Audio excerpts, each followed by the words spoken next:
Welcome, everyone. Thank you for joining us today as we take a journey around the wheat world to learn about the impact of crop improvement interventions and how our research community is collaborating across the world to bring higher yielding, rust-resistant wheat varieties to growers. We'll be hearing from a selected group of farmers about how they're benefiting from the use of these varieties, but also what some of the challenges that we still need to address. I encourage the audience to join the conversation and post your questions on the chat box as we go along. Our panelists will address some of these questions, as many as we can, at the end. To set the stage for the discussion and to provide background for those that are new to the Borlaug Global Rust Initiative community, let's hear from Dr. Ronnie Kaufman about the impact of 12 years of wheat improvement under the durable rust resistant in wheat and the delivering genetic gain in wheat projects.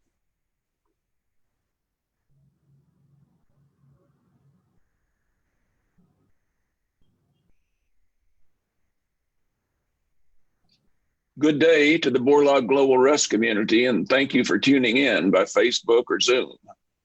My name is Ronnie Kaufman, and I'm Vice Chair of the Borlaug Global Rust Initiative, or the BGRI. What I want to talk about is the impact of the durable rust resistance in wheat and delivering genetic gain in wheat projects, especially as it relates to 12 years of research and variety adoption that many of us have been involved with. I met Dr. Borlaug 50 years ago in 1970 after I came to Cornell as a graduate student. Dr. Borlaug was my mentor and the most significant professional relationship of my life.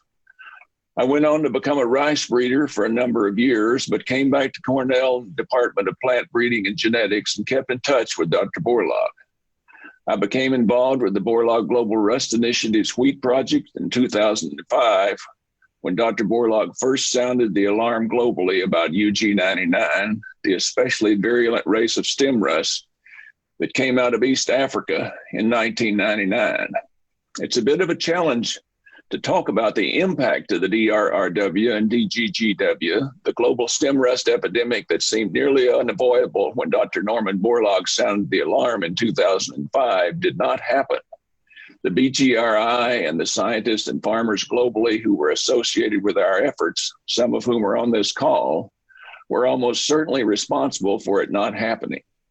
We cannot prove it absolutely, but I do think we can be enormously proud of the work we've done to make certain a major stem rust epidemic did not occur. What we can do is prove some desirable outcomes. Outcomes like the increase in area planted to resistant varieties globally. Outcomes like the expansion of the global network of wheat pathogen surveillance from 2 countries to 43 countries. Outcomes like the number of young wheat scientists in the pipeline, especially women who have been and are being trained to be the next generation of wheat breeders, pathologists, gender experts, and leaders in the wheat community. Outcomes like the growth of the global wheat community dedicated to the improvement of one of the world's most important crops.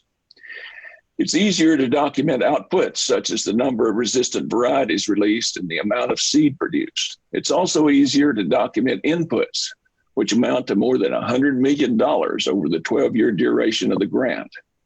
We're enormously grateful to the generosity and commitment of our donors, the Bill and Melinda Gates Foundation and UK Aid from the British people, or DFID. A robust breeding pipeline of new, improved varieties that were high yielding and had agronomic traits desired by the farmers has been a central and important objective. For 12 years, through the DRRW and the DGGW projects, the BGRI has been focused on delivering rust-resistant varieties of wheat to farmers around the world who depend on agriculture and wheat production for their livelihoods. We've been especially dedicated to smallholder farmers in wheat-producing countries in Africa and Asia, men and women who do not always have the access to new technologies, like improved seed, that they need. Farmers like the ones shown here are people whose livelihoods and the income and nutritional security of their families have been immeasurably improved because of the work of BGRI pathologists, plant breeders, and surveillance experts. As we move forward to 2030 and beyond, we must rededicate ourselves to understanding farmers' needs because they are the ultimate beneficiaries of our work. As Norman Borlaug would say, take it to the farmer. I want to remind you of the objectives of our most recent project, the DGGW. Both the DRRW and DGGW were multifaceted. We had a number of goals, but always we could count on those objectives on two hands. We set out to build a globally connected network of partners who would work together in support of each other. They came from public and private institutions, from CG Network, from National Agricultural Research Centers and academia. Among them were breeders, surveillance and monitoring experts, scientists good at phenotyping, genomic selection, data management, seed multiplication and delivery, training, advocacy, and communications. This global wheat community is much stronger and more resilient than it was 12 years ago, and that's a very significant outcome. Global rust monitoring and surveillance is an amazing success story of the DRRW and DGGW. With the help of GPS, handheld mobile devices like tablets and cell phones, our partners now operate the world's largest international crop disease monitoring system. In 2007, there were 2 countries in this international network. Now there are 41. Most recently, Dave Hodson at CIMMYT and Diane Saunders at the John Ennis Center had developed a mobile, real-time plant disease diagnostic suitcase that can quickly identify individual strains of complex fungal pathogens directly in the field, allowing farmers to get ahead of outbreaks. Developing and building capacity for screening nurseries in Kenya and Ethiopia is another important innovation of the DRRW and DGGW. Screening data are used to evaluate the resistance of the world's wheat varieties to the UG99 lineage of stem rust and other relevant stem rust races, as well as yellow rust. These nurseries, developed in conjunction with national partners, are an important stop for the elite wheat varieties in the shuttle breeding program of rust-resistant varieties being developed and tested by wheat-growing nations all over the world. Through the BGRI, the DRRW and DGGW have improved the infrastructure for pathotype analysis globally, making it a much more robust and interconnected system involving partners from throughout the community. We've invested in greenhouses, irrigation systems, fields, cold storage, laboratories, field equipment like row planters and harvesters, and more robust internet connectivity at partner research stations. Training new scientists is an important aspect of the training pipeline objective. We want to continue to grow the wheat community and build long-term sustainability and durability. The only way we can do that is with people. Since 2008, more than 1,000 scientists from DRRW, DGGW partner countries have been trained. Since 2010, through the Jeannie Borlaug Global Women in Triticum Early Career and Mentor Award Program, the BGRI has recognized and advanced the careers of 55 young women researchers. And the BGRI has recognized 11 mentors who have positively influenced the careers of these women and many other young researchers. There's much more to be said about the importance of genomic selection and high throughput phenotyping, data management, seed multiplication and delivery, which I think you'll be talking about later in this program, and the importance of advocacy in building a global community of wheat warriors and wheat resiliency. So yes, all these objectives contributed to the more than 270 new varieties of wheat with greater resistance to diseases and abiotic stress that we've released in 11 at-risk countries. These varieties have contributed enormously to improving the livelihoods of the farmers who adopted them. With new advances in DNA testing, we'll be able to trace more reliably where the varieties are being deployed. We continue to stress the importance of releasing varieties with multiple resistance genes. This work by breeders could not have been done without the help of the other objectives of the project. I want to leave you with one story represented by the 4 images in this slide. It's the effect of new varieties on just one Ethiopian village. In 2010, Makeda Mohammed's wheat crop was destroyed by yellow rust. That's her in the orange coat in her wheat field with Dr. Bedada, When we visited her in 2011, the first year she had planted new wheat varieties from EIAR. Her crop was doing well, but the villagers were hesitant to follow her lead.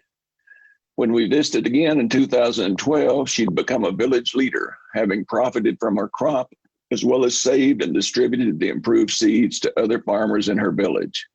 In 2017, the picture to the left, the BGRI visited again, and even more people in the village and surrounding areas had profited from the new varieties. Makeda's small community in the RC zone is just one instance of what happens when a national program like EIAR, CIMMYT, and the BGRI collaborate with smallholder farmers to plant rust-resistant wheat on her farm, when she multiplies it for seed and shares it with her neighbors. Ms. Mohammed's entire village has realized increased income and food security through variety adoption and improved agronomic practices, like row planting, allowing them to send their children to school and improve their families' existences. These are the smallholder farmers for whom we work. Sadly, Makeda died a year ago while on pilgrimage to Mecca. But in March 2020, Dr. Bedada visited her village again and interviewed two of her sons on behalf of the BGRI. The family of 5 of Makeda's sons works 5 hectares, or about 12 acres. Makeda's son, Tenem, that's him in the photo in the back seat with Dr. Bedada driving and the Ethiopian videographer in the front. Tenem said this, quote, "When our mother was with us, she worked to make our lives better. We're where we are now because we followed her advice. We're determined to continue her legacy and continue her work and work with the community using improved seed varieties and work together with the scientists and the neighborhood agricultural professionals." So the success story continues as future generations continue to profit from and believe in improved varieties of wheat. We have to continue to reach those farmers and give young people hope that indeed farming is a viable way of life. Thank you.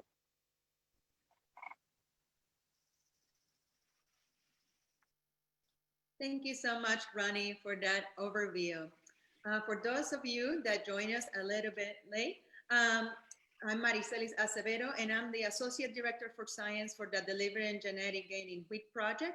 And today, we're taking it to the farmer. We're talking about some of the impacts of our project. You will learn more about the technical results and goals that we achieve during the project. Later on during the in our October workshop today, we're going to focus on the variety release, the impact of these varieties in farmer fields, and what we still have to do to improve the livelihoods of wheat farmers around the world. So Ronnie, you mentioned in your comments that one of the major outcomes of the DRRW and the DGGW is the development of this truly global coalition of scientists that are working together to reduce not only the threat of UG99 and other stem rust and yellow rust pathogen races, but also to bring much more to our community, this sense of true community. So how do you feel we can keep this global coalition going? Well, Maricelis, we have to devote resources to keeping the herd together, as Dr. Borlaug used to be fond of saying. You know, what we really need is an endowment for this purpose, but that'll be challenging to identify properly. So I think we all have to resolve to dedicate resources for this purpose. You know, anytime we write a grant or anytime we bring money, we should try to bring some resources to keep our community together, which is really important going forward. Yeah, and as we see right now it's a lot easier to maintain a community together based on the technology that is available here. Like today is a beautiful example of what we can do to stay together, to continue the conversation, not only the technical conversation, but those great networking opportunities that we are known for in our community. So let's make sure that even as the Delivering Genetic Gain in Wheat project comes to an end, our community knows that the BGRI is with you. It's here to provide this platform to continue the work with CIMMYT, with the national programs, and with other institutions, all toward the same goals. So talking about goals, what are the next goals of the Borlaug Global Rust Initiative? Well, you know, I mean, the main thing is we need to avoid complacency, which is what got us in trouble the last time. I mean, that's the main thing. Technology is going to continue to evolve for both, you know, tracking the pathogen and breeding for resistance. We have to stay current so that, you know, we don't ever again have to scramble as we did in 1999 to deal with an emergency. Thanks. Thanks, Ronnie, for those words. So now we're going to move into farmer voices from the field, taking the research to the last mile. At the BGRI, we have curated a selection of testimonials from 5 wheat farmers and 1 wheat breeder, representing unique experiences in 6 countries. Our expert panel will respond to this experience to add depth to the discussion. We hope our viewers will take away an appreciation for the diversity of the problems wheat production is facing and in different parts of the world and what the potential path forward is. If you're in Zoom meeting or on Facebook, remember to please ask questions in the chat and let us know what are you thinking. We'll take at the end again a few minutes to answer some questions. So we hope before we move into the videos from the farmers, I want to ask our panelists to give a short introduction on themselves, and then we will move into the farmers' videos. Bill, do you want to start? Yeah, certainly. My name is Bill Angus. I'm based in the UK. I started my plant breeding career at the Plant Breeding Institute at Cambridge and was privileged to work in John Bingham's team, who was an extremely famous wheat breeder. I departed from there to join the private sector and ran the Nickerson, what became Lima Grain wheat program for a number of years before 10 years ago, leaving to set up our own wheat operation in the UK. I have been privileged to work in the private sector and the public sector and see the value of the public sector and the private sector working together. Absolutely critical. And it is part of the drive that I have working not just within this organization, but within CIMMYT to make that happen even better than it is at the moment. Thank you. Hans? My name is Hans Braun, and I'm the director of CIMMYT's Global Wheat Program. I am based in Mexico, but I joined CIMMYT in 1983, and then I was leading CIMMYT's winter wheat program in Turkey for the next 21 years. And I moved back to Mexico around 2005, and since then I'm leading what I believe is the biggest public wheat program. And the objective of this wheat program is to provide farmers in the developing countries with improved wheat varieties. And today, roughly 60 million hectares in the developing world are sown with varieties which are derived from the work my colleagues do together with the national programs. Thank you. From Kenya, we have Anne joining us today. Yes. My name is Anne Gichangi, a senior research scientist and a cultural economist with KALRO, working with KALRO. I have over 10 years experience in cultural economics research, and I have an excessive experience in designing and implementing quantitative and qualitative social science and gender research using participatory methods and approaches. I am also skilled in monitoring and evaluation and impact assessment of research and development projects. I work across enterprises, but more so because of where I'm based at Wheat Breeding Research Center. I majorly work on wheat research projects. Thank you. From Ethiopia, we have the one and only Dr. Bedada.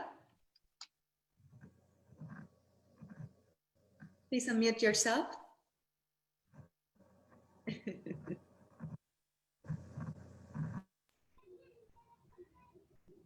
Thank you, Dr. Maricelis. My name is Bedada Girma. I've been working for the Ethiopian Institute of Agriculture Research since 1970.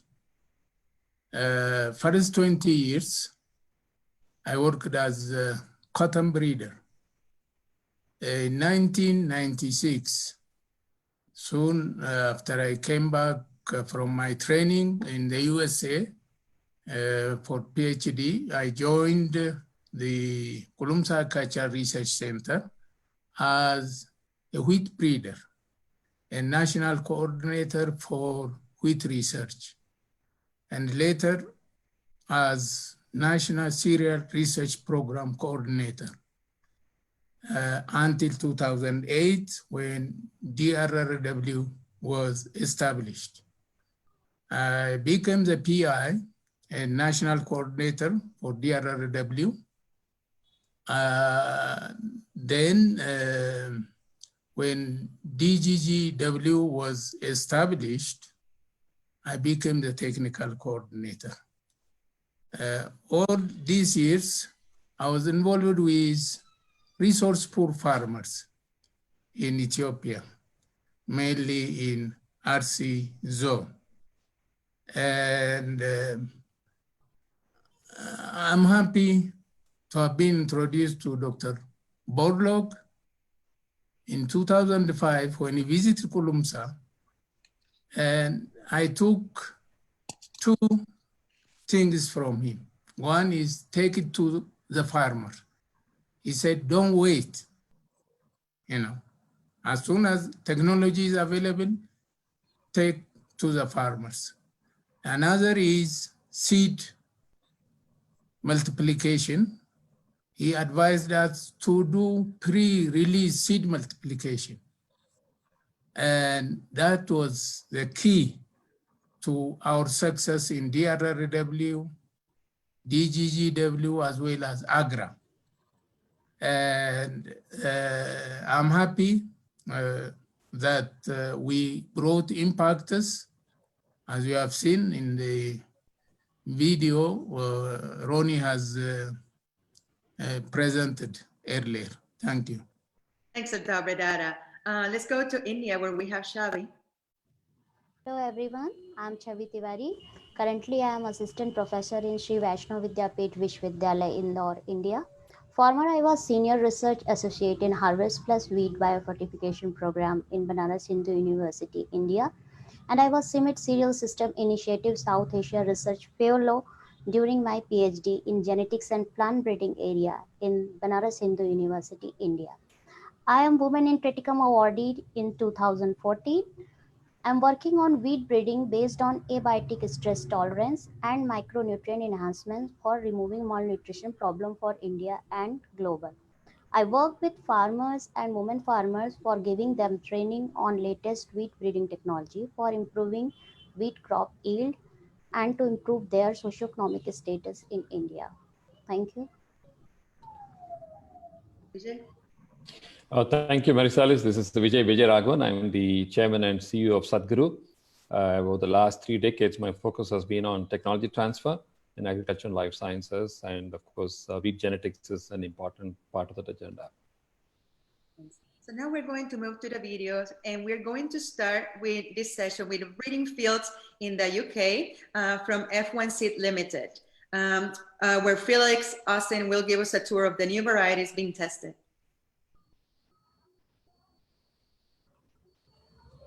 Hello, I'm Felix Austin, a plant breeder at F1 Seed Limited. We're here in Suffolk in the UK at our wheat breeding site. In our country, we're very concerned about pressure from yellow rust disease. The UK climate is very suitable for the evolution of new races of yellow rust, but genetic resources are being depleted and we are having to rely on just a few sources of resistance.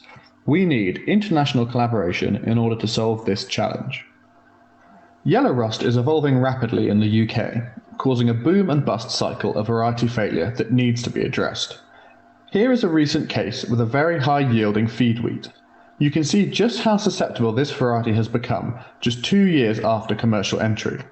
If our genetic resources are not deployed carefully, events like this will increase, causing multiple variety failures. This puts UK growers at high risk. To monitor yellow rust development in the UK, we support an initiative by Agri, a private agricultural products distributor. Wheat lines that contain known resistance genes are planted in a network of 14 sites across the country. We are fully engaged with this effort, working with Agri to monitor the development of yellow rust across the country. Our goal is to deploy a range of resistant wheat lines from diverse sources. Here is an example of one of our promising lines. The plot on the left is a leading UK line. The plot on the right is the child of that line, but with significantly less yellow rust.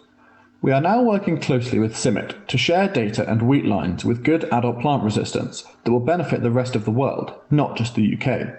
We also test CIMMYT's advanced lines to see how they fare against the UK's yellow rust populations, which are forever evolving.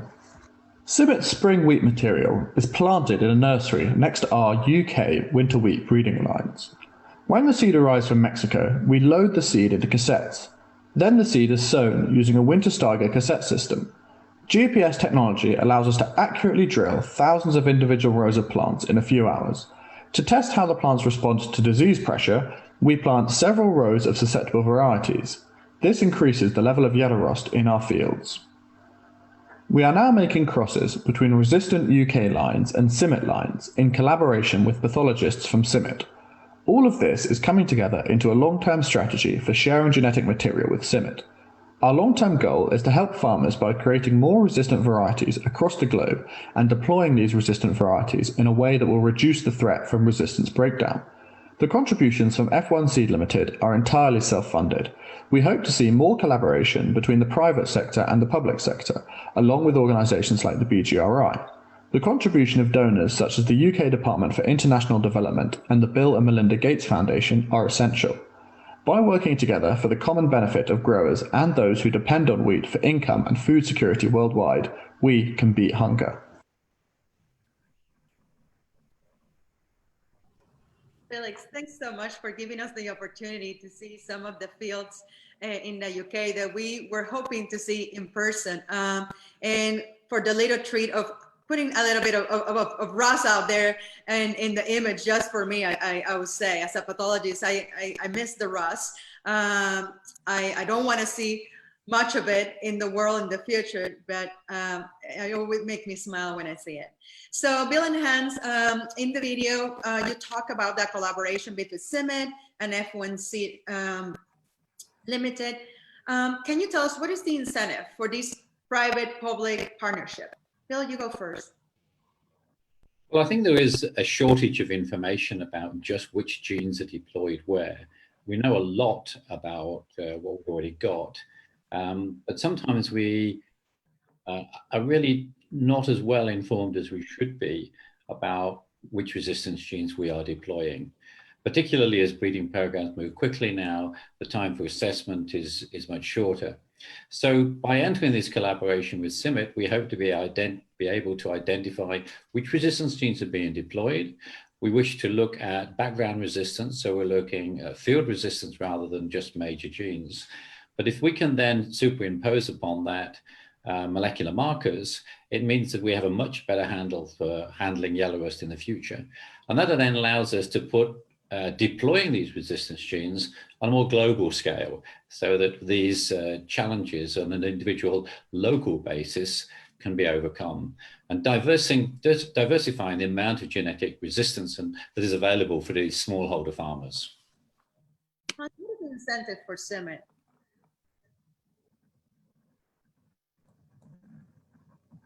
Well, yellow rust is worldwide the most important wheat disease. And contrary to farmers in the developed world who can use fungicides and have access to fungicides, most farms in the developing world rely 100% on resistance. Since rust spores travel around the world very fast, we need globally coordinated efforts such as the Borlaug Global Rust Initiative to monitor and control rust. And this is very, very similar to what people are just aware in terms of COVID-19. So working together with the private sector, such as CIMMYT and F1 Seeds, will allow us to combine the best resistant genes that benefit both partners. And CIMMYT can contribute a lot since we always had to provide farmers with resistant varieties, and we also test globally. And so the collaboration with F1 Seed is truly a win-win scenario for the breeders to develop resistant varieties, but eventually for farmers because they get and grow the resistant varieties. Right, and so this is just one of many partnerships that exist around the world between public and private sector, but we know that we can do better. So how can we strengthen and incentivize research and increase the impacts to farmers through these private public collaborations? Sorry. No, Bill, you. You want me to go first, Barry? These public-private partnerships are going to increase in importance. I think the first thing that we've got to do is to recognize the skill set that we have within the public sector. We're very privileged in the UK. We've got organizations like Rothamsted, like the John Innes Centre, the University of Nottingham, which got a great skill set. And we're also privileged that the private sector has got a tremendous amount of abilities as well. There are a number of initiatives to bringing those together, and they're very successful, such as the Wheat Genetics Improvement Network. But I think that so far we haven't really done as much as we should have been doing for the developing world. We should be translating some of our skills and capabilities into organizations such as BGRI much, much more. And I think this collaboration with CIMMYT, I hope, will be the start of many, whereby we can take the benefits from both sets of cultures. We're indeed very privileged. And I think that I'm very excited about working and making germplasm available to the international community through this medium. I think we should build on it. Yeah, and CIMMYT works with most wheat breeding programs worldwide. We send every year free of charge elite wheat lines to cooperators in around 100 countries, and varieties derived from these collaborations are grown on around 60 million hectares in the developing world, from Afghanistan to Zimbabwe, but also in Australia and Spain. And wheat has one problem: it attracts much less investments than hybrid crops. It is therefore paramount that the public and private partners work together. In the wheat community, sharing elite lines and parents information is still a common practice, and both partners benefit from this. We also have public-private consortia in which the public and private sector work closely together to find solutions for future wheat. For example, the government of the UK and its wheat researchers are a strong supporter and participator in the International Wheat Yield Partnership, which has the objective to raise yield potential in wheat over the next 20 years by 50%. Such objectives and challenges can't be met by neither the private or public sector alone. And that's why we need and we do cooperate very closely. Thank you so much. And thank you for the opportunity to get a glance at how these public and private partnerships work between like CIMMYT and in a seed company like Bill's. So now let's go to Ethiopia to learn about formal and informal seed system and how farmers are gaining access to these new wheat varieties and the opportunities and challenges they are experiencing. We're fortunate enough to receive this video from Hajo Mergo, who has been working with Dr. Bedada to improve her seed production initiative over the past several years.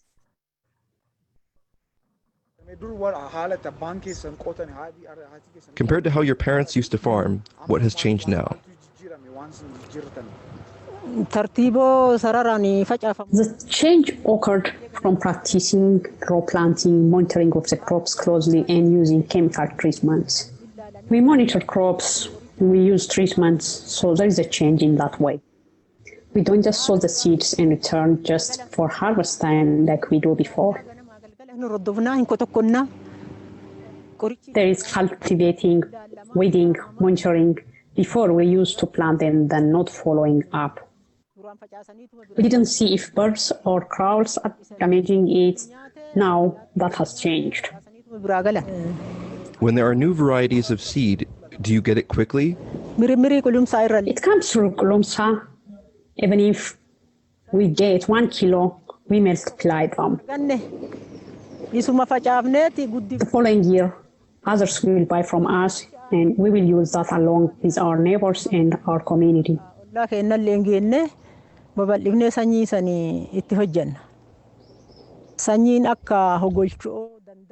We have planted improved seed varieties like Danda or Galcho. I've planted those. My neighbors have also managed to get these seeds. What is the difference between improved seed varieties and the seeds planted by your parents before you? The difference is that because it's a new variety and we use chemical treatments. We use improved seed varieties and we monitor the crops closely. Monitoring is ongoing. We don't neglect the crops today because we have monitored them yesterday. What's the difference in yield? How long it takes to mature and how much yield you get? The difference is that it's more productive. It has more yield.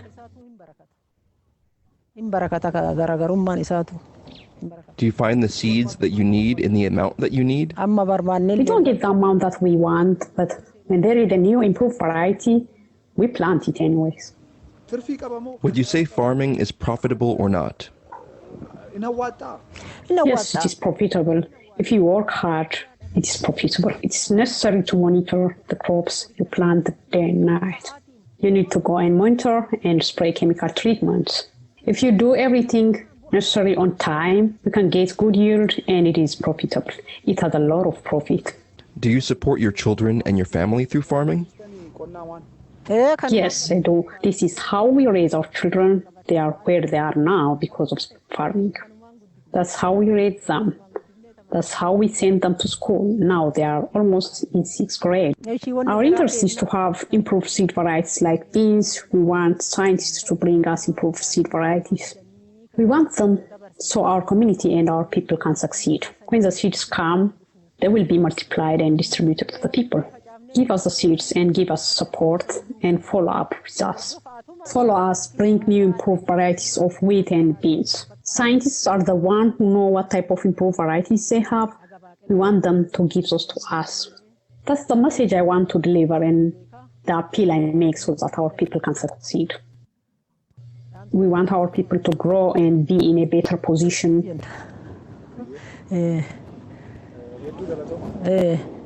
Not only me, but I want our people to be in a better position. I want our people to succeed. Beautiful. Watching the video from Ethiopia, it really makes me miss the people that our colleagues, like Dr. Bedada and so many that I spend so much time with. Also the farmers and the food. So Dr. Bedada, in the video, we hear Ms. Mergo describe the informal system that works parallel with the formal system in Ethiopia. So how prevalent is this type of system and what is necessary? What is the role? Well, the two systems exist. The informal seed system is faster. The formal system is slower because seed has to be multiplied for thousands of farmers. So with the informal, we start with training of farmers first. District by district, village by village. Most of the time we plan, say 40, 50 farmers, 70, 100 farmers turn out. And many are interested in the new technologies. And also after the training, we go into village-based seed multiplication. That is The seed would be multiplied, say, per farmer on half a hectare, depending on the area they have, 1/4 of a hectare, and whatever is produced will be used as a seed for other farmers. So there is an effective farmer-to-farmer dissemination of the improved seed.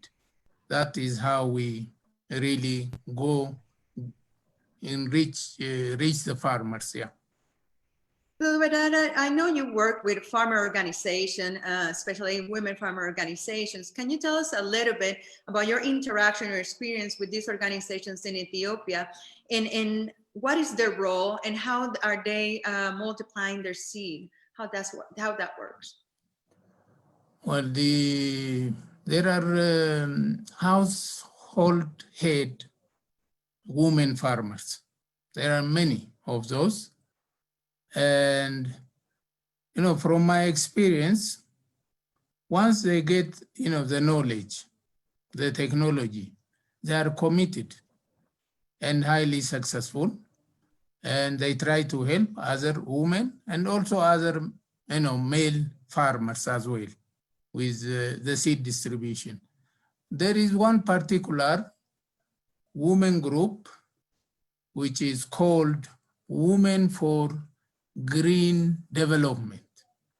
They are in Fursa village, about 40 kilometers from Kulumsa. These women dress in green because their name is Green Development. Full green, and they produce seed in small amounts, whatever technology they get, and they share.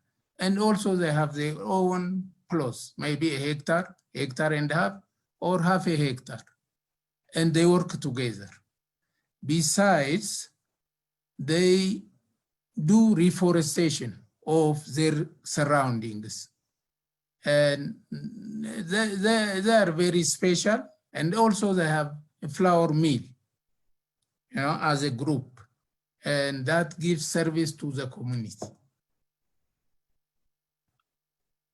Thank you.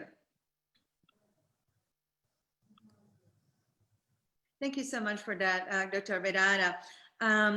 So now let's continue our journey to Kenya, where we're going to learn about how gender-responsive research and including women in agricultural training has affected the wheat farmers.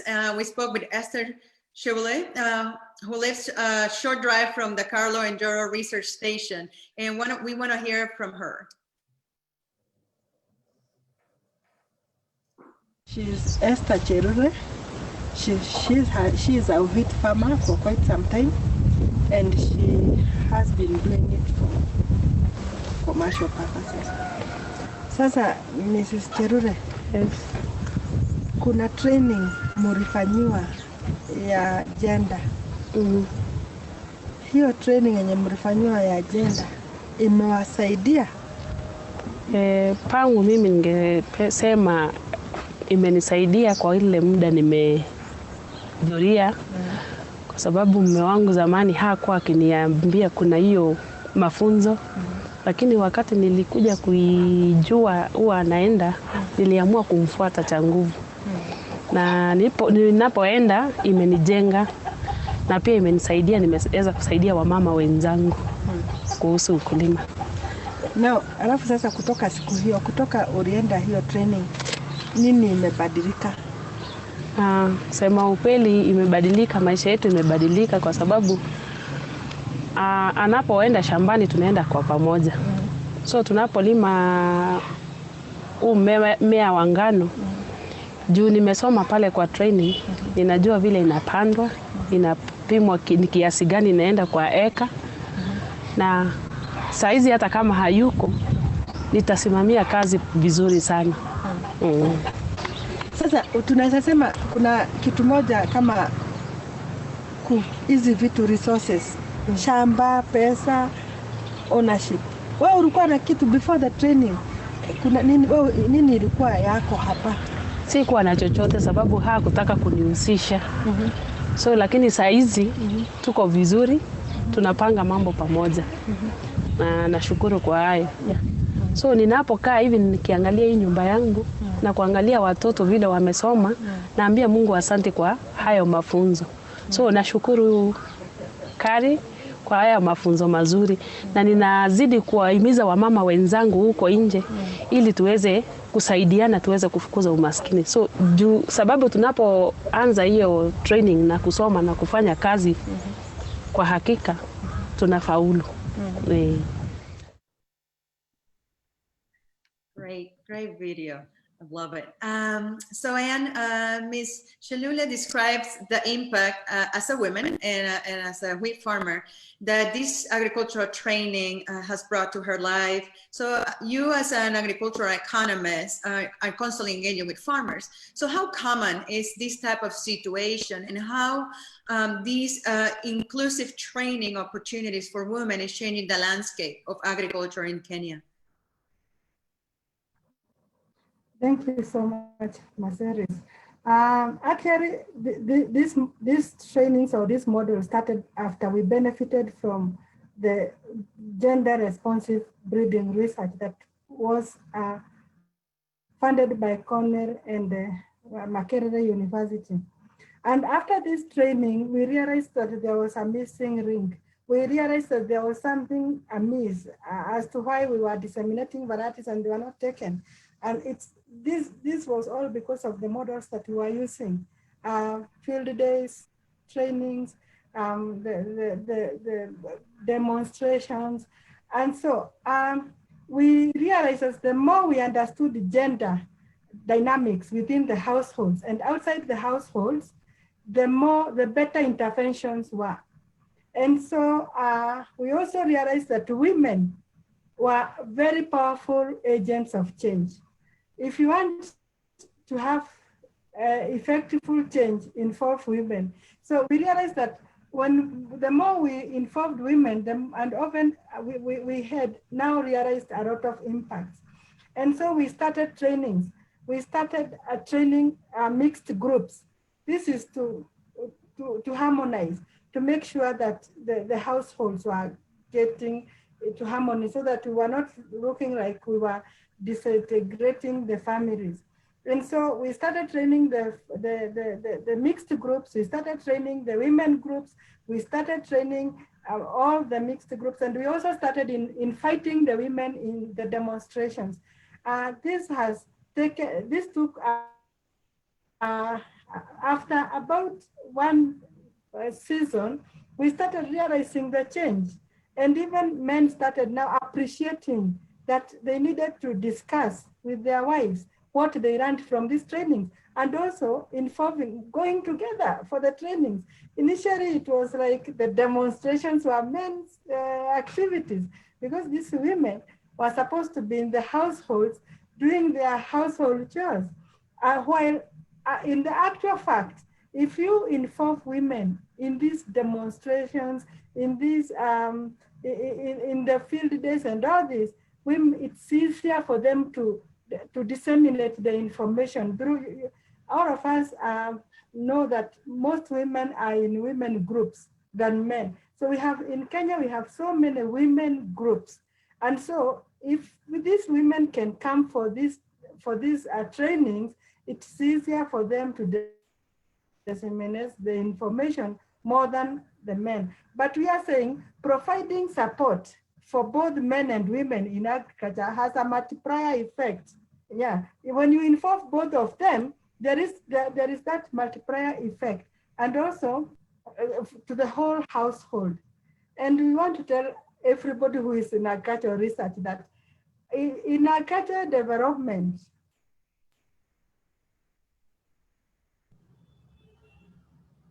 we have a slow connection for you, Anne. But thank you so much for those comments. I hope we can get you back on the line. Chhavi, I know you work in close collaboration with farmers too in India. So do you see a similar situation? Thank you, Maricelis. In India, we have different range of women farmers. Some are educated and rich, so they can come and attend the meeting and training and attend progress also. but mostly are from poor background and belongs to uneducated family with orthodox thinking for women. So yes, I will say yes for mostly women farmers are the same situation in India and they need more promotion.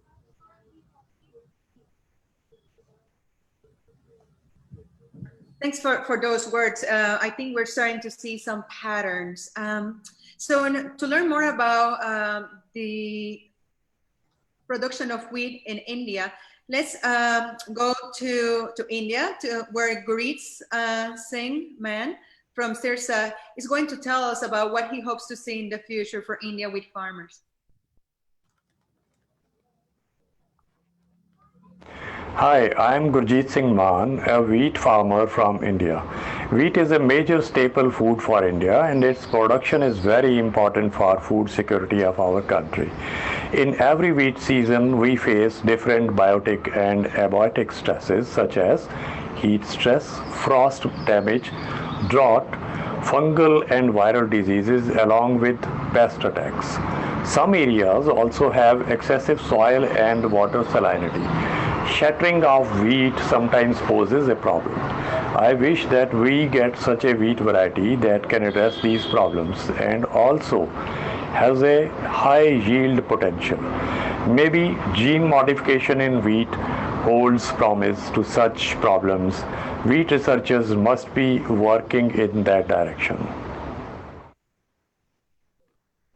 I want to mention that Mr. Gurjeet is in the audience today. He's joining us. So Chhavi, let's start with you.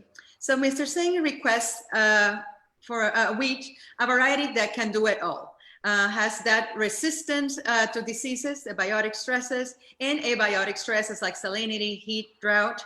So in your experience working with farmers in other parts of India, do you see similar requests from farmers?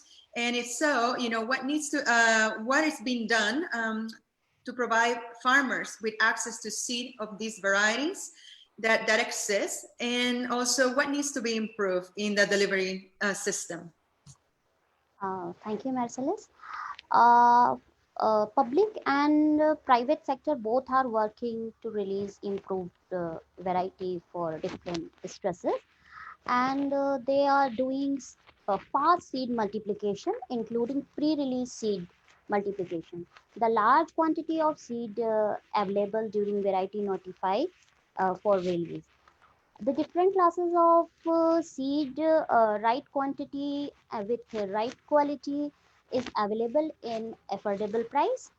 Public and private sector both promotes large number of field demonstration, including mini kit distribution with feedback from the farmers with proper records.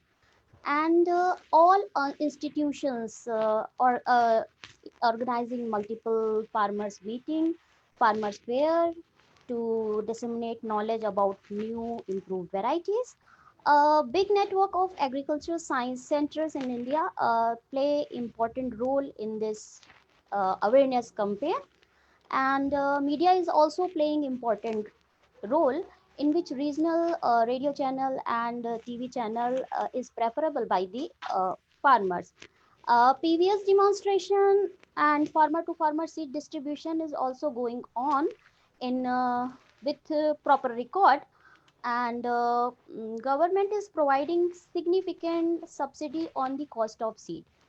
Subsidy on stabilizing small seed business is also going on in small areas or remote areas.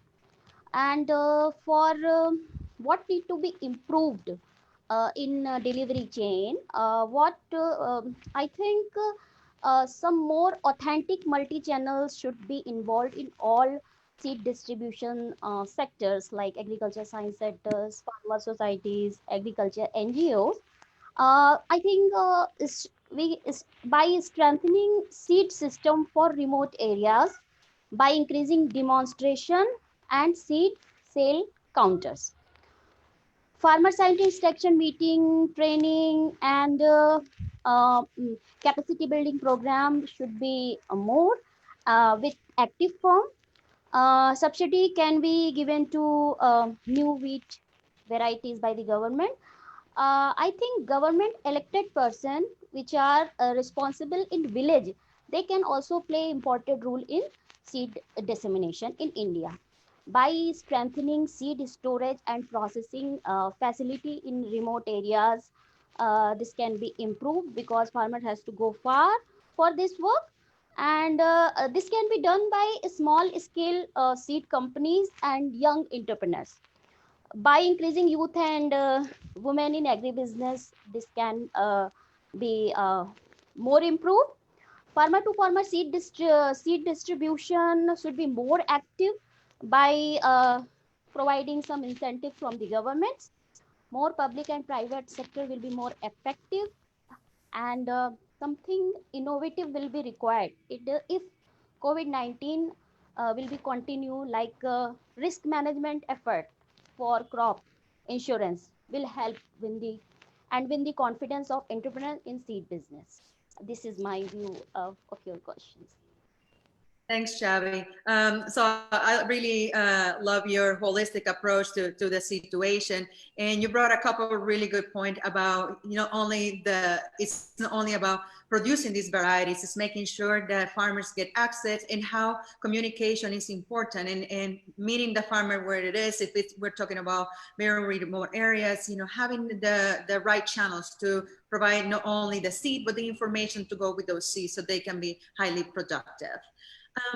So Hans, now I come back to you about the request or the comment from Mr. Singh about the varieties that can do it all.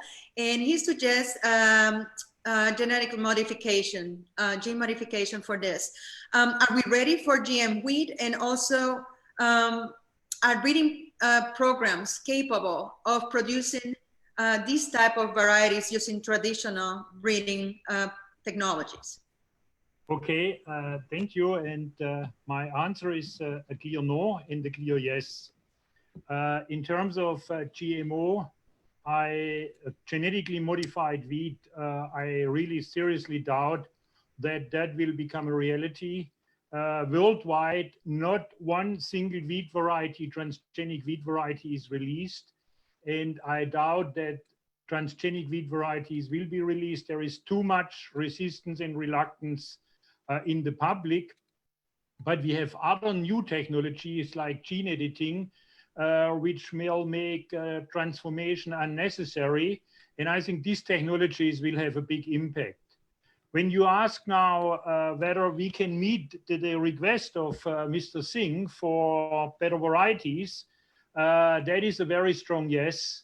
In many aspects, we have made tremendous progress since Dr. Borlaug. Today's varieties have about 40% higher yield than Sonalika or Kalyansona. They are more heat tolerant and drought tolerant.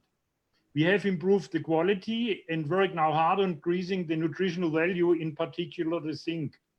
But what we emphasize most, and I think that is what Mr. Singh was pointing to, is developing varieties with improved yield stability.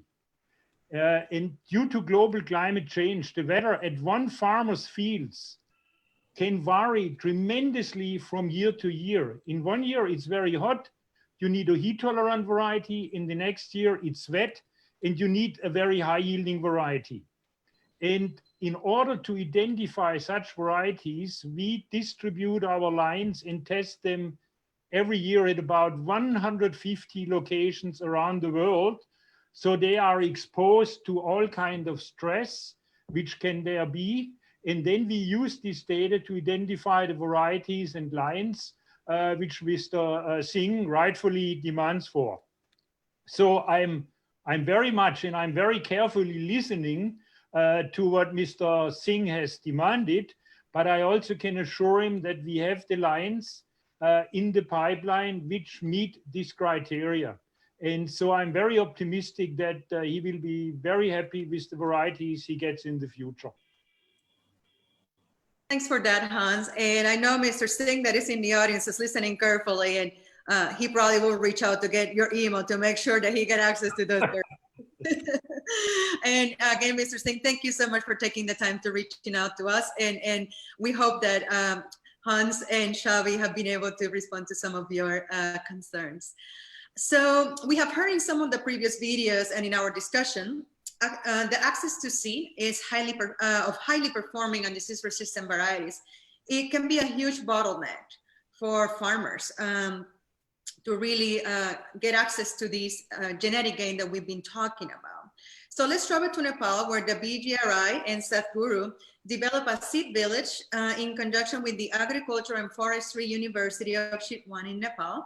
Not only does this seed village help farmers access better wheat varieties, also rice seeds, but the farmers produce the seed in their own fields.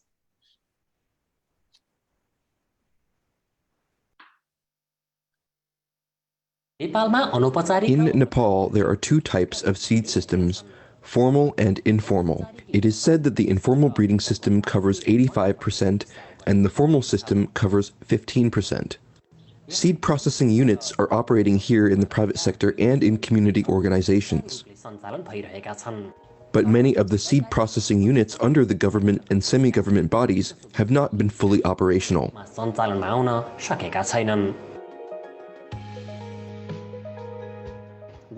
Various studies and research have shown that the use of quality seeds can increase productivity by 20 to 30%.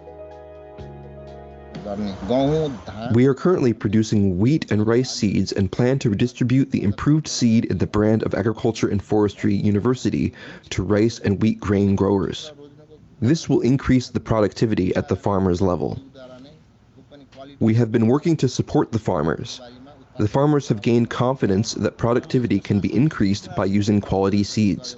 Keeping this in mind, with the help of the farmers and us supporting the farmers, we have tried to create a seed village model whose main purpose is to establish a sustainable seed unit within the university. We used to buy wheat seeds from wherever it was found. Last year, we brought seeds from Agriculture and Forestry University. We got good production from those seeds. From there, we got good quality seeds of paddy rice as well. Production is better now than it was before. We sowed wheat seed of Gautam variety, and we have now learned to conduct the initial roguing operations in the field. This includes separating the wheat by picking the ones that are higher than the Gautam variety. Previously, we were unknown about the remedies to various diseases and their control. We were doing the agricultural practices in a conventional way. However, after the intervention of the project, we can now diagnose the disease and can know about their remedies. We diagnosed some diseases and cured our crops in such way, and everything is okay now. Now, the marketing of our product is quite easy via the project. They help us in production and marketing, and we can see our productivity increased by this intervention. The quality seeds are showing their effects in terms of improved yield attributes.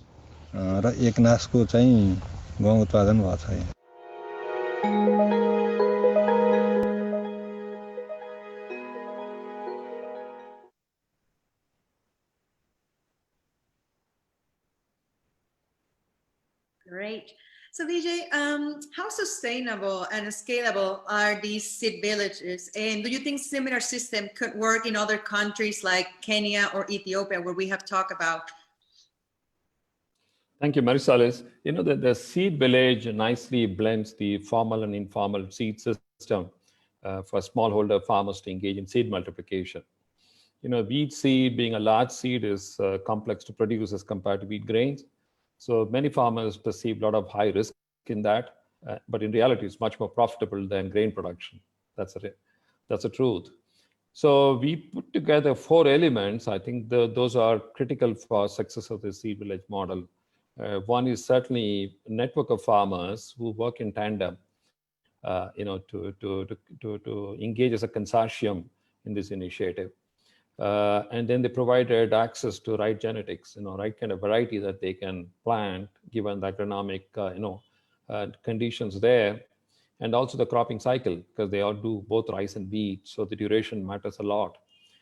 Second element is access to adopting best practices. You know, the knowledge is so critical to make sure that, you know, the nutrition management is good, crop protection is ensured, you know, and they're all adopting, you know, common access to mechanization tools, sowing, you know, combined harvesting. So almost like 300 to 500 farmers have access to pool of 10 to 12 resources there that can be deployed by everybody. The third element is timely processing of seed. I think seed processing ensures shelf life, but also ensures productivity for grains quite significantly, and the right distribution back to the farmers. So I think that combination made a big change, and we could see that in less than 4 years of adoption, these seed growing farmers could improve the productivity from 1.5 tons per hectare to almost 4.5 tons per hectare, which is almost like $800 improvement in their earnings per year. Remarkable element of change. And today we see that beyond 500 farmers is interest for much more to join. If this trend continues, I think just not the certified seed, but also the breeder seed that's produced by university, they can contribute to almost quarter of the Nepal need for seeds. Thanks for that. I definitely experienced not only the improving quality of seed, but the quantity of seed, quantity of farmers engaged, during the last 4 years. So thanks so much for providing us this example that hopefully will inspire others looking into potential opportunities to do something similar in the region. So talking about how it takes a village to really reach the farmers and to get the most impact, let's go back to where it all began a few decades ago, I guess a little bit more than few, in Ciudad Obregón, Mexico. We're going to talk to Jesus Laragubiel Artola, the president of the Agricultural Research and Experiment Station for Sonora, or PIALES. PIALES has been a major supporter of the wheat breeding program at CIMMYT Mexico and INIFAB, the National Wheat Breeding Program in Mexico.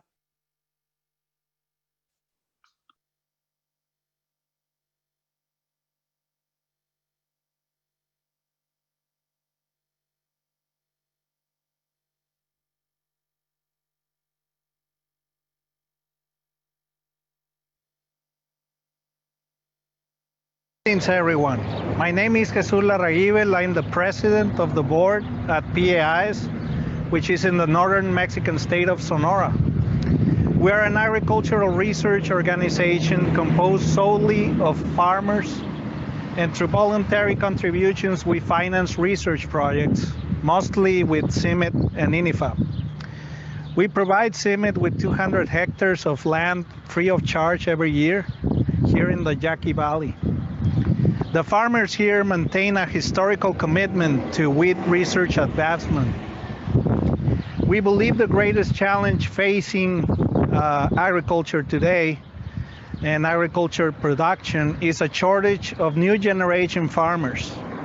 That creates the biggest challenges for a growing global population. It is our hope that in the future there's a renewed interest in agriculture as a whole, and especially research, because it is of utmost importance to the global food supply. Everyone's welcome to visit us here in Ciudad Obregón at any time, and I thank you for having me.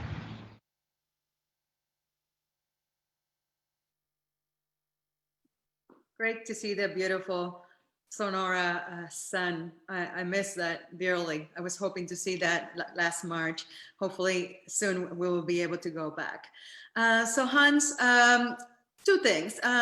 If you can tell us in few words a little bit about the history of the relationship between CIMMYT wheat program in Obregón and the Patronato PIALES group from the start, from Dr. Norman Borlaug, and also if we can talk about then about his concern, Jesus' concern about the lack of young farmers for the future of agriculture.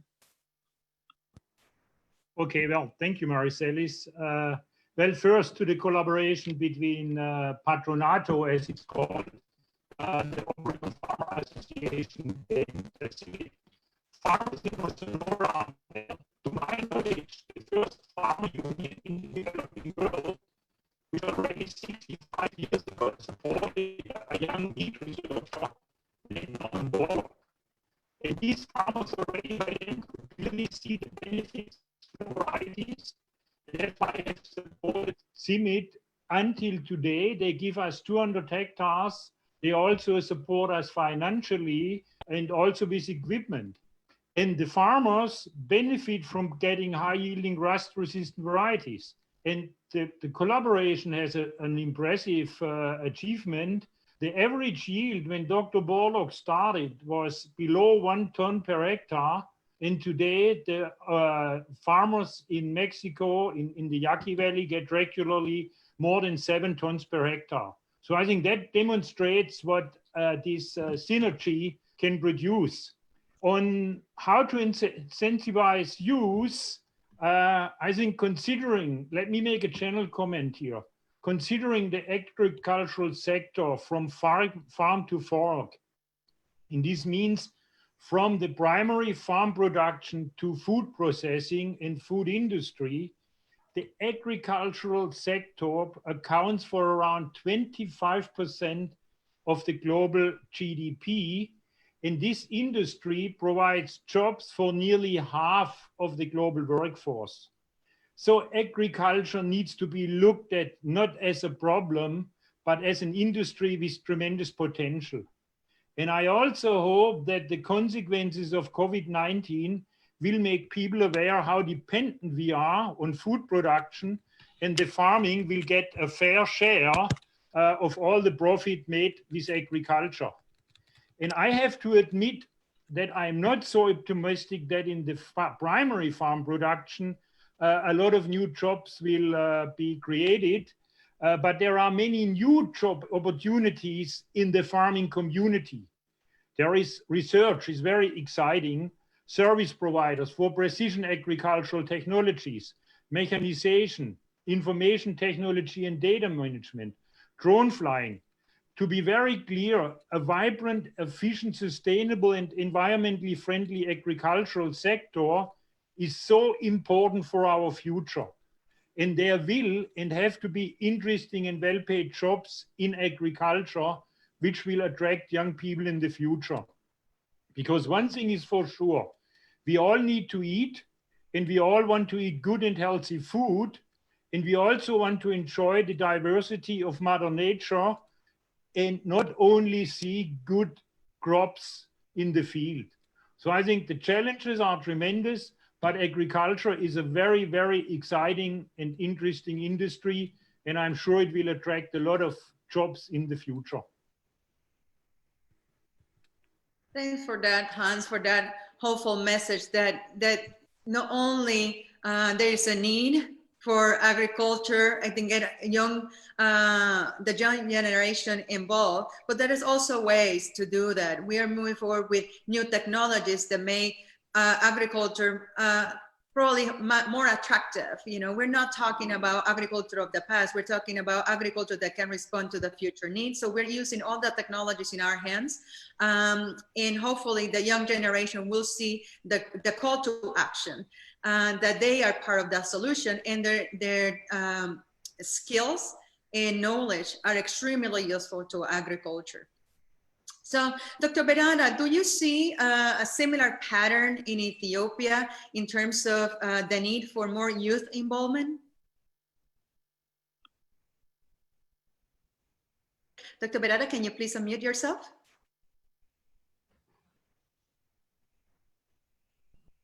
Well, I see that opportunity happening in our country because we have a lot of unemployment, and the government is trying to organize the youth, you know, into different enterprises, including agriculture, and also, you know, giving loans. And we see many success stories these days. So that opportunity could, you know, develop more and more in the future. Thank you. Thank you for that. So now going back to the collaboration between Patronato and CIMMYT, I want to take the opportunity to ask some of you about how can we strengthen these type of collaborations between farmer organizations and the research institutions in your country. So I will start with Dr. Bedada. Do you think you could see in the future something like this happening in Ethiopia? In the future, that may happen in the far future, but currently it's just the opposite because farmers or research, I think the big support comes from the government. And currently regarding wheat, you know, we import 1/3 of wheat for our food security. And now, this year, last October, the government has started irrigated wheat in lowland river basins. And they started with 100,000. And in 3 years, the plan is to reach over 1 million. This is a big plan. And I have seen some of the areas. These are agro-pastoralists or pastoralists in these lowland areas. And it's amazing that they are taking the responsibility, organize themselves, and doing the job. And they produce for commercial use and also for seed purpose. So next off-season, usually this irrigated wheat will be done in the off-season, around October, November. And we'll see more area developed and more organized pastoralists working on this. And this is really good for Ethiopia. Yeah, we see that in Ethiopia over the last 10 years, it has changed so much in terms of the agriculture landscape, mechanization, road system that provide a better way to get access to the market. So we hope that this continues, and then that a strong seed system that involve private and public will be developed, and the farmers can get engaged in many aspects of production and in collaborating with research institutions. Chhavi, in few words, what is your opinion on this? In my opinion, like simplified material transfer agreement should be done there. What can we do? Sharpening and by refinement of the training program. For example, training should be arranged with age-wise and education-wise. Provision of regular engagement of farmers group in each government institution with effective monitoring and evaluation framework.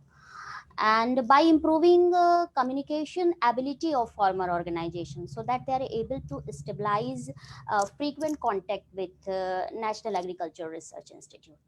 By creating robust database about farmers organization in different areas need to be done by government institution. At present, this information is quite limited and mostly available to the individuals, but not to the institutions. And in last, I think public-private partnership involving government institutions and farmers organization with establishment of business model where farmers group can start seed business. This will give new incentive to farmers to engage more with agriculture institutions. Thank you. Thanks. Anne, what about in Kenya? Yeah. Actually, that is the way to go, because now we have been seeing research contracting farmers to do seed multiplication. We have been seeing research working closely with the Cereal Growers Association, and we are moving forward into training farmer groups to be our disseminators. So that is the way to go, working in partnership and forming platforms. And within these platforms, we include more farmers we bring the farmer groups, the farmer associations, the cereal growers associations, among others. And as I said before, we have to inform farmers. We start informing them from way down problem identification, because as we talk of interventions, it's like going to a hospital. The doctor cannot give you medicine without knowing what the problem that you have. So before you start intervening, you have to first treat the farmer as the patient and work closely with them from the problem identification all the way to intervention. Because if we start bringing up the partnerships at the top, we are not going to get the impact that we expect. But we start partnerships just like when we are like starting the problem identification, when we are developing the proposals, so that whatever we are developing is demand driven. We are doing this for the farmers. So partnerships, yes, that's the way to go. They have already started, they are already going on, and we can see this in the Cereal Growers Association, in the farmer groups, like in Kenya, which multipliers are farmers. And now we are saying these farmers should be both men and women. We want the women farmer groups to start seed multiplication, and we are training them towards that. That is the way to go ahead. Thank you, Anne. I really, really like the idea that not just for the farmer, but with the farmer. Definitely, that's the way forward. Bill, can you share with your experience, what do you think can we expect in the UK or other countries in Europe too? Well, today I'm very fortunate. I'm privileged. I live in a country which has invested in the BGRI through the DFID. And I'm delighted that that has happened. But there are things that we can learn from coronavirus 19. I found it fascinating that our supermarkets were cleared of basic food ingredients, as were those of Europe as well. And it just shows the panic that people get into when they fear that there is insufficient food. And I've been privileged. I've been to all of the countries mentioned today and met so many wonderful people, so many women farmers as well. And when you hear the humbling stories of how they can now afford to take their children to school, which they couldn't do before, and this all comes back. So there is a political message, unfortunately, and that is that we're all in this together. And we were being able to release as a world community resources to try and fight coronavirus. We really need to have those thought processes when we want to defeat hunger. I'm embarrassed that 800,000 people a day go to bed hungry. That's really not acceptable. And I think that sufficient food is actually the greatest ambassador for world peace. So I think that the way to progress this, to collaborate between the sort of farmer organizations, research organizations, and the plant breeders, is to galvanize all the talent that we have available and raise the priority of food production, not just wheat, but other staples such as rice, in order that we can end up with a more peaceful world, a world where people will not seek to migrate to avoid starvation. So I would dearly love to see a coordinated and a much more stronger worldwide investment. And I would like to see European colleagues, because although we are not going to be in the European Union, we're still Europeans. And I'd like to see more investment coming into organizations like the BGRI. But also we mustn't forget the other skill sets that are required, such as agronomy and management, seed production. It's not just about breeding, it's bringing everything together. If we can do that for coronavirus 19, surely we should be able to do that for wheat. Thanks so much for that, Bill. So, and you're so right. We need to take a holistic view to the problems that we're facing. We heard it today, an inclusive system that includes men and women, an inclusive system that looks into not just delivering seed, delivering varieties, but also thinking into seed. You know, how are we going to make those seed reach farmers' fields? How that yield potential that we have in the research station can be achieved in farmer fields. So we need to look at a holistic approach that really will take the research that we are investing in, that is so important, and it can respond to the needs of not only now, but the future, but really make sure that everybody participates of that the benefit of science. And like I just said, science, it needs to be science-based. We need to be guided by science, but science should not forget that our clientele is the human race. And it's food security. It's not only food security, it's improving livelihoods. The farmer doesn't just want to eat, they want it to thrive. So let's work on that together. So I'll have time for a couple of questions, but before we go into the questions, I want to tell the audience, I know we are running out of time. So we are going to stay a few minutes later. So if you want to continue be part of the conversation, please stay on for a few more questions after 11:30. So Matt Hayes, can you give me some feedback from the chats? I know it has been pretty busy. I've been checking it every now and then. So thanks to all of you that are putting your information there. Good morning, good afternoon, and good evening to everyone in our global audience. We've had lots of activity on our chats. One question that came up early was the fact that wheat breeders rely on a diversity of germplasm to introduce new genes to combat diseases. The commenter noted that there's increasingly restrictive national access laws that might be hampering breeders' abilities to introduce these genes. Can we have someone comment on what we're seeing in terms of the global rules regarding germplasm exchange?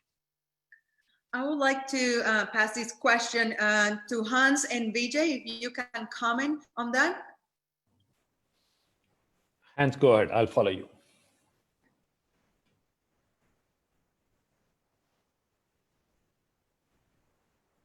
Hans, we can't hear you. Good. Sorry. Okay, now. Well, thank you very much for this question, because this I'm also extremely concerned about it. In wheat, we have still a relatively open community where germplasm is shared. And only because of this sharing of information and germplasm, in my opinion, wheat remains a very competitive crop. We need to continue to do this. But currently, I see a lot of restrictions coming which restrict germplasm exchange and access to germplasm. And I think this is a very counterproductive issue. This issue is also looked at FAO. We have the Standard Material Transfer Agreement, which guides the access to germplasm, but there are also very different interpretations. And this is so important that I really hope that over the coming years, we find a solution to assure that germplasm remains freely accessible. For wheat, I also can say that CIMMYT manages the biggest wheat gene bank in the world. We have about 150 to 160,000 accessions, and these accessions remain freely available. But we need to watch that germplasm in the future remains open and freely accessible, because in my opinion, roughly 50% of the gains we made for the different traits come from sharing germplasm and knowledge other people have identified and lines developed, and by sharing all benefit. So I hope we can maintain free germplasm exchange. Yeah, I think I endorse what Hans says. I think on the one hand, I think we are much more flexible and improved in sharing molecular data, genomic tools for wider global application. I think the whole bioproperty, the genetic property, has been limited by restrictive practices on account of some of the national biodiversity laws under the Convention for Biodiversity. But I guess there's a need to relook at these blocks and see how movement of germplasm can be much more global. Clearly, that's important. Clear. Thanks, Vijay. Going back to Matt. Thanks, Maricelis. There was some interest in the seed village model, and a question came up, how can these be made more sustainable and who manages them? Yeah, I think the sustainability comes by the farmer engagement collectively and an economic model of 360-degree, where all the way from the breeder seed to the end market, there are stakeholders connected to each other. The breeder seed producing organization, the farmer networks that are producing certified seed, and the private seed companies which actually distribute the seed back to the farmers. So I think that network is critical for it to be sustained. It's also shared resources for shared prosperity, which is important. So, small farmers can't afford owning their own seed dispensation units or combines. So we have models where service providers take care of the shared resource need, and that itself provides enterprise model as such that is sustainable by itself. Third thing is, of course, the infrastructure that runs profitably. These are essential that, nothing is subsidized in this process. So they do have their seed operating unit run to good capacity, well maintained and standards maintained, adopted, safety systems adopted, run it to capacity. So these are essential for operations that are profitable. So in the end, farmers should make money. I guess the operating entities should sustain itself, and that's what's important there. Thanks for that, Vijay. So don't go anywhere yet. The discussion will continue, but since it's past 11:30, what I want to do officially close our event. So to give you a couple pieces of information, first I want to thank all the panelists for joining us today and for the great discussion that we had. Also, I want to thank all the great audience that we have today for tuning in, for caring and joining the conversation, even if it's a little bit late or a little bit too early at home. And I want to thank immensely the BGRI team at Cornell University that made this event possible. Especially I want to thank Chris Knight for the amazing video support and multimedia support. You're truly a gem. So with that, I want to go back to our questions, but I want to let the audience know that the technical session is still happening. We're going to have a virtual technical session as it was planned for the UK. This is going to take part in October. We don't have a date yet.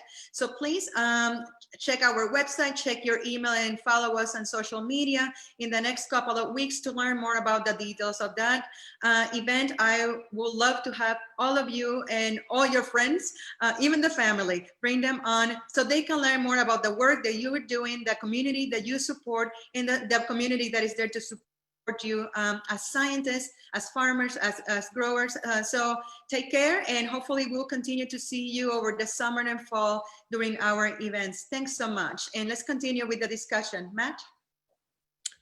So we've heard a lot about gains from the UK to Ethiopia to Kenya, but there are some countries that are falling behind. There was a question about Bangladesh and how production has dropped from 1.9 million tons in 1998 to less than 1.3 million the last couple of years. What steps can be taken to help improve the condition in other countries like Bangladesh? Who wants to comment on that one? I think Hans probably can address the question of genetics and access to varieties there, and probably I can supplement with what's really other elements that are impacting it. Yeah. On Bangladesh, well, I mean, there has been a shift in the acreage, but Bangladesh is still a very vibrant program. Bangladesh was unfortunately hit 4 years ago by the introduction of a new wheat disease called wheat blast, which was so far only present in Latin America. It was introduced and it caused immediately some severe losses.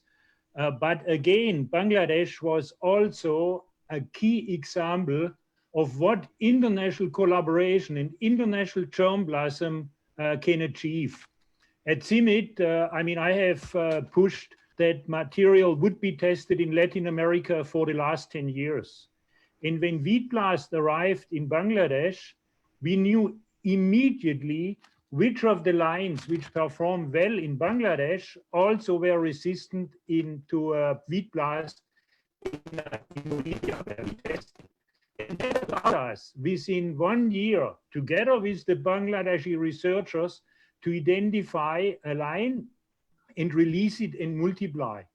That had not been possible if there would not be open germplasm sharing and international nursery systems.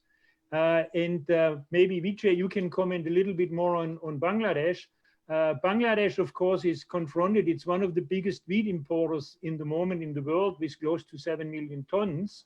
And so the question is how much more wheat can Bangladesh produce? The main crop is rice. And there come in political issues also when the government says, should we produce wheat or should we import all the wheat and use the area for other crops? So these are becoming very political decisions because currently wheat production is economic in Bangladesh. And in the last years, the acreage has gone up a little bit again. But maybe Vijay, you can comment more. Absolutely, Hans. I think the wheat is competitively placed with the rice and maize now in Bangladesh. But I do agree that, yes, the challenges they had on account of blast and, the competitive factors of other crops did bring the acreage down, but we see it restoring now. I do see a serious challenge still on the seed systems. The South Asia, they had, one that's really hampered with low production of seed and low seed replacement ratio today. In some way, I think now I see private sector coming in to take more interest in delivery of seeds and multiplication to complement what's happening in the public system. So hopefully the next 3 to 4 years, they should be able to do much better in terms of quality seeds they can provide. That's one of the reasons why any new variety introduced, which is more specifically blast-resistant varieties, seed bulking has taken them longer time, as compared to neighboring countries there. So I think that's one impediment probably they need to address. I think they're looking at it today seriously. Thanks for that. Matt, is there any other major topic that came through during the chat that we should touch bases on?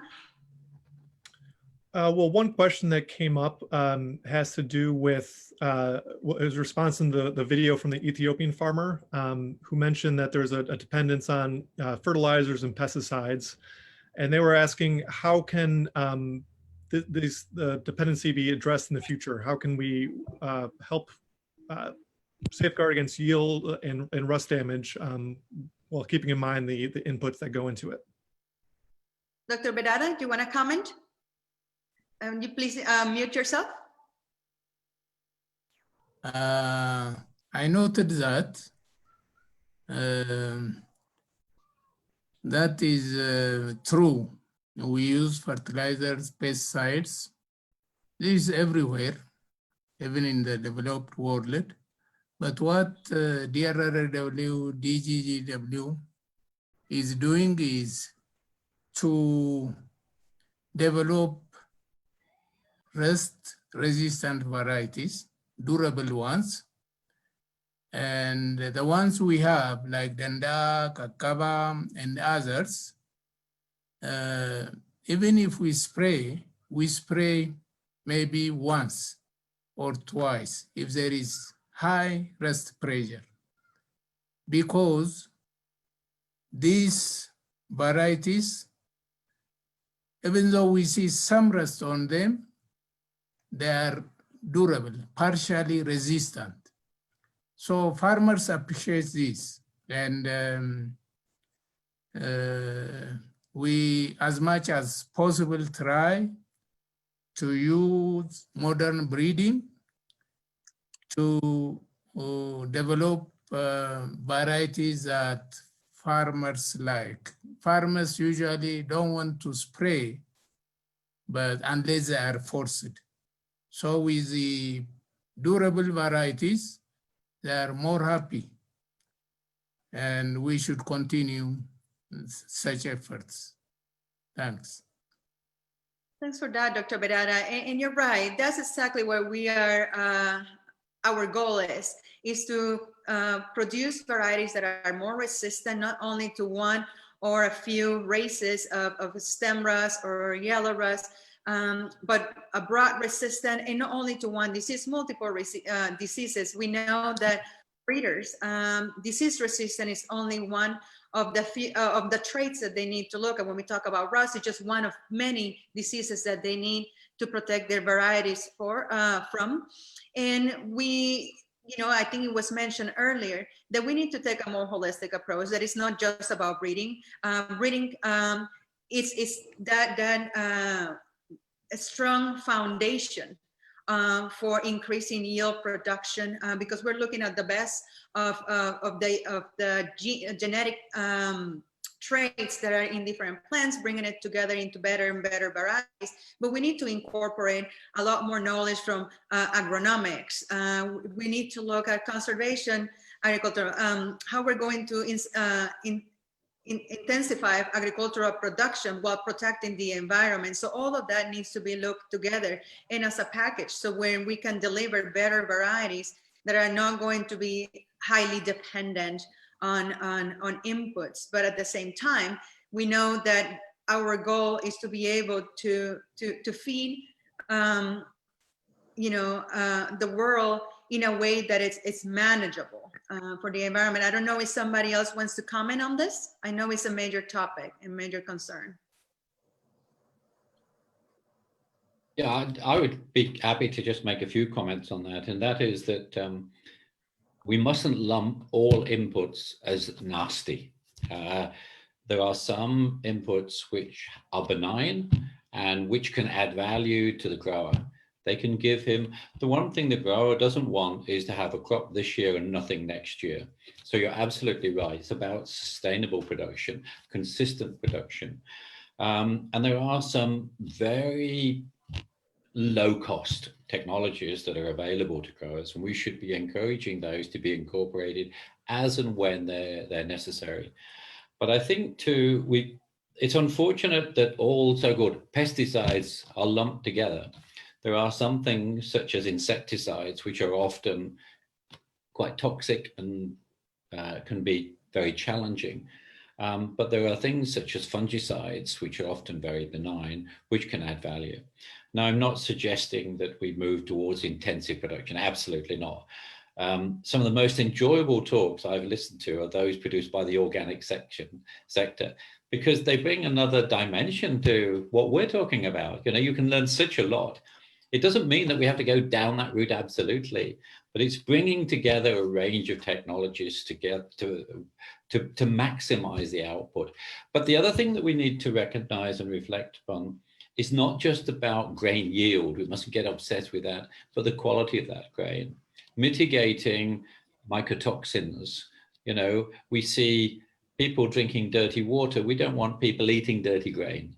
So some of the things may be necessary. And again, it's taking a balanced view, just as you said, a sustainable and a more holistic view. But let's not drag ourselves down or drag growers down from maximizing the opportunity that food production can give them by putting everything together, which is sprayed on a crop, as being unpleasant. There are some nutrients which are really an opportunity to improve production, those sorts of things. So that's my comment. But Bill, you bring something really important that is not only about yield. And Chhavi worked in collaboration with CIMMYT for her PhD project, and it was involving nutritional values. That's what we're not talking about just more wheat or more grain or more productivity. We're also talking about better nutrition. So Chhavi and Hans, if you can comment a little bit about the nutritional aspects in the breeding programs, and how are we delivering better wheat to the growers in terms of nutrition? Hans, you continue, then I will. Okay, Chhavi, you have a go, and then I come in. First I will talk about like Indian aspects. Like we have to do some survey what kind of malnutrition problem is going on. For example, in India, iron and zinc is most important, even globally. So we can work to incorporate that content in wheat and then target breeding programs. And other is what kind of stress is going on region wise. For example, when I was working, there was heat stress is going on in that region, and then I'm shifted in central region, so here not too much heat, so we have to work on other stress also to incorporate that. And I think in breeding prospects, and then soil condition and other stuff is also going on, then we have to think about this. Hans. Yeah. From CIMMYT point of view, we had for the last 10 years worked with Harvest Plus on increasing the zinc content in grain. And I also have mentioned that CIMMYT-derived germplasm is grown on a very high percentage of the wheat acreages in the developing world. And that's why two funding organizations, Gates and DFID, have talked with CIMMYT, and we agreed that we would make zinc a mainstream trade in our germplasm over the next 10 years. And that is an incredible commitment because we need to breed now increased zinc content into all our elite lines. And in 10 years from now on, basically all the elite lines you will get from CIMMYT will have zinc grain content, which is about 25% higher than what is in currently cultivated varieties. So that is a real challenge because we need to close the yield gap to our normal material. And at the same time, we need to increase the zinc content.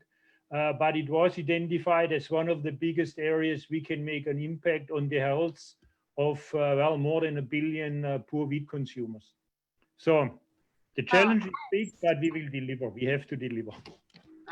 I think we should more work on yield and quality content correlation. As this, this is my opinion. Like you can make more clear quality and yield content correlation. You ask me. Yeah, we can we can do more conversation on this. Yep. Thanks for that. So I think it's 11:48 right now, and so we have gone a little bit over time. We still have many participants, but I really want to thank all of you that joined us today again and that participated in the discussion on the chat. We will review the chat and we will follow up in different ways. And remember, this is just the second of multiple events. So please come back. We will have answer to some of your questions during the technical session too. So please continue to follow us up and bring your ideas for to discussion.